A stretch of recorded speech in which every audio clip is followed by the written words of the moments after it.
గంటన్నర అయింది సార్ మాట్లాడబట్టి. గంటన్నరకెళ్ళి ఒక్కసారి కూడా ఆయన బడ్జెట్ మీద మాట్లాడకపోగా ఆయన భయపడతారు సార్ ఒకటే సార్ ఆయన గ్యారంటీలు అంటున్నాడు సార్.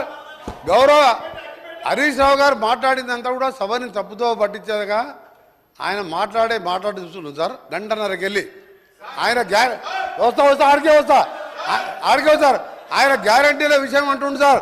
గ్యారంటీల విషయం అంటున్నాడు.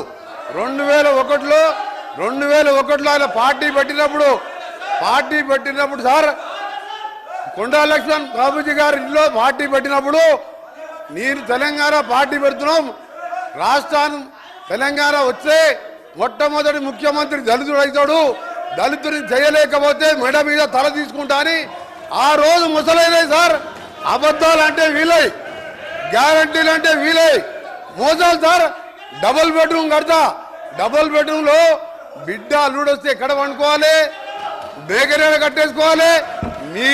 మీ రంగం మాటలు సార్. ఒకరి సార్ ఇంకా ఒకటి సార్. ఇంకా ఈయన హరీష్ రావు గారు ఒక మాట మాట్లాడి సార్. హరీష్ రావు గారు 24 గంటలు కరెంట్ ఇచ్చినా అన్నాడు సార్.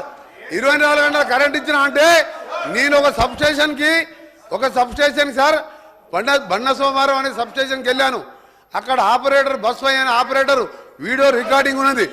నేను నా సర్వీసులో 9 ఏళ్ళు అయింది సార్. ఎలక్షన్ల ముందు 9 ఏళ్ళకెళ్ళి సర్వీసులో ఉన్నాయి. ఇక్కడ ఎప్పుడు కూడా 14 గంటల కరెంటు రాలేదని నాకు రికార్డు తీసి చూపిస్తే రాత్రి లాగ్ బుక్లు వాపసు తీసుకొచ్చాడు. మోసాలు, దగా, కుట్రలు, అబద్ధాలు అన్ని నేర్పింది ఎవరంటే అవన్నీ టీఆర్ఎస్ పార్టీ పుట్టిన తర్వాత పుట్టిన సార్. ఇలా దళితులు ముఖ్యమంత్రి ఉన్నారు సార్. ఆఖరికి మా దళిత ప్రతిపక్ష నాయకుడు ఉంటే చూసి ఓడవలేక 13 మంది శాసనసభ్యులని సంతలో పశువుల్లాగా కొని ప్రతిపక్ష హోదా లేకుండా చేసాడు. ఇవాళ హరీష్ రావు గారు మాట్లాడితే సార్ ఇవాళ దయ్యాలు వేదాలు వెళ్తున్నాయి. మొత్తం మోసం, దగా, కుట్రలు, కుతంత్రాలు. నిజంగా నువ్వు మాట్లాడే సార్ ఒక్క పాయింట్ కూడా సపోర్ట్ చేయడం ఇవాళ ఆయన మాట్లాడేవారు సార్. అందుకని హరీష్ రావు గారు నీ దగ్గర సబ్జెక్ట్ లేదు. నేను అనుకోండి సార్. చివరిగా నిన్న టీవీలో చూసేవారు అంటే నిన్న కేసీఆర్ గారు ప్రెస్ మీట్లో సార్ కేసీఆర్ గారు మీడియా బయట పోయి రేపు కాంగ్రెస్ పార్టీ బడ్జెట్ మీద వచ్చి చీల్చి చెండాడుతా అంటే నేను 9 నెలలకే వచ్చి కూర్చున్నా సార్. ఇక చీల్చి చెండాడతలేవని ఏం చెండాడు సార్. ఆయన వచ్చే మొగలు లేక ఈయనని పంపించిండు.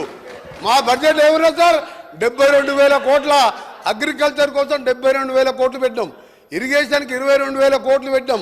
చేసేదే బడ్జెట్లో పెట్టాం. ఇవాళ మీలాగా మోస బడ్జెట్ పెట్టలే.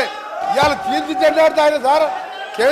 కేంద్రం అన్యాయం చేస్తే, కేంద్రం తెలంగాణకి అన్యాయం చేస్తే సార్ కేంద్రం అన్యాయం చేస్తే చీల్చి చెండాడి మునగాడు ఒక్క మాటకెళ్ళండి సార్ నోట్లకెళ్ళి.